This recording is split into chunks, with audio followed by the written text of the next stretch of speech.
శ్రీ విఘ్నేశాయ నమః, శ్రీరామాయ నమః, శ్రీ హనుమతే నమః. భక్తి ప్రేక్షకులకు స్వాగతం. కార్యసిద్ధి అనేటటువంటిది ఎలా జరుగుతుందో మనం తెలుసుకుంటున్నాం. ఏ కార్యమైనా సిద్ధించాలి అంటే ఆ కార్యసిద్ధి కోసమని స్తుతించవలసినటువంటి మార్గం ఒకటి చెప్పబడ్డది. జయచ్చతిబలో రామో లక్ష్మణశ్చ మహాబలః రాజా జయతి సుగ్రీవో రాఘవేణాభిపాలితః. ఇలా మొదలయ్యేటటువంటి శ్లోకాల్ని పఠించటం వల్ల కార్యసిద్ధి జరుగుతుంది అని చెప్పబడ్డది. దీన్ని సుందరకాండలో సుందర మంత్రంగానే చెప్పారు. సుందర మంత్రంగా మొత్తం సుందరకాండ చెప్పబడ్డది. అలాగే మరో సుందర మంత్రము ఉన్నది.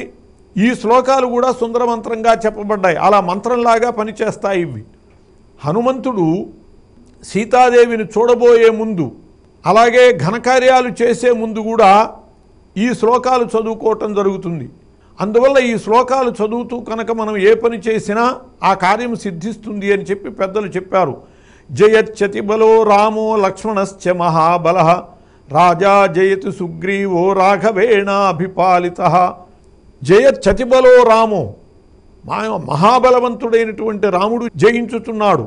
లక్ష్మణశ్చ మహాబలః, లక్ష్మణుడు జయించుతున్నాడు.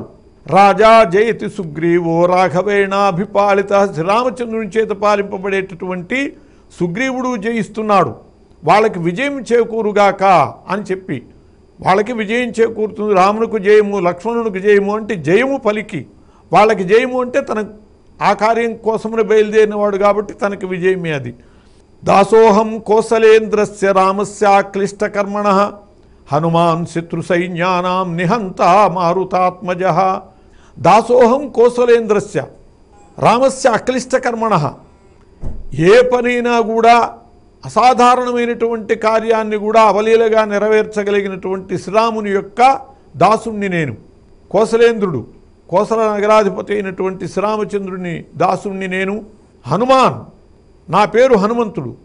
శత్రు సైన్యానాం నిహంత, శత్రువుల యొక్క సేనని మొత్తాన్ని చంపగలిగినటువంటి వాణ్ణి, మారతాత్మజుణ్ణి, వాయునందనుణ్ణి అని చెప్పి తనని గురించి చెప్పుకున్నాడు. శ్రీరామచంద్రుణ్ణి, అట్లాగే లక్ష్మణుణ్ణి, సుగ్రీవుణ్ణి, వాళ్ళని గురించి చెప్పి తన యొక్క విషయాన్ని చెప్పి, నా రావణ సహస్రం మే యుద్ధే ప్రతిఫలం భవేత్. యుద్ధంలో 1000 మంది రావణులు కూడా నాకు ఎదురు నిలబడలేరు. అటువంటి పరిస్థితుల్లో శిలాభిస్తు ప్రహర్తః పాదపైశ్చ సహస్రశః, అనేక విధాలుగా రాళ్లతో కొట్టి అర్ధయిత్వా పురీం లంకాం, ఈ లంకనంతన్ని కూడా మట్టుబెట్టి అభివాజ్యచ మైథిలీం, మైథిలిని సీతాదేవిని అభినందించి ఆమెకి నమస్కారం చేసుకుని, సీతాదేవికి నమస్కరించుకుని, సముద్ధార్థో గమిష్యామి మిషతాం రక్ష సర్వరక్షసాం, అందరూ రాక్షసుల్ని సంహరిస్తూ నేను వచ్చిన కార్యము సానుకూలం చేసుకున్నటువంటి వాడిని వెళ్ళిపోతాను అని చెప్పాడు. ఈ పనులన్నీ ఆయన చేశాడు. అర్థసిద్ధింతు వైదేక్ష్యా పశ్యామ్యహం ఉపస్థితాం రాక్షసేంద్ర వినాశంచ విజయం రాఘవస్య చ. నేను తప్పకుండా వీటిని దర్శిస్తాను అని చెప్పి అనుకున్నాడు. సీతాదేవి యొక్క అర్థసిద్ధి, ఆమె కోరిన కోరిక నెరవేర్చటము, ఆమెను నేను దర్శించటము, రాక్షసేంద్రుడైనటువంటి రావణుని యొక్క వినాశము, రాఘవస్య విజయం, శ్రీరామచంద్రుని యొక్క విజయము, వీటిలన్నిటినీ కూడా నేను చూస్తాను అని చెప్పి హనుమంతుడు చెప్పుకుని, ఆ విధంగానే వీటిని సాధించినటువంటి ఆ హనుమంతునికి సంబంధించిన ఈ శ్లోకాలు స్వయంగా హనుమంతుడే చెప్పినటువంటి శ్లోకాలు, వాటి వల్ల విజయం సంపాదించినవి కాబట్టి వీటిని పఠించుకుంటూ మనం ఏ కార్యం తలపెట్టినా కార్యసిద్ధి జరిగి తీరుతుంది అని చెప్పారు.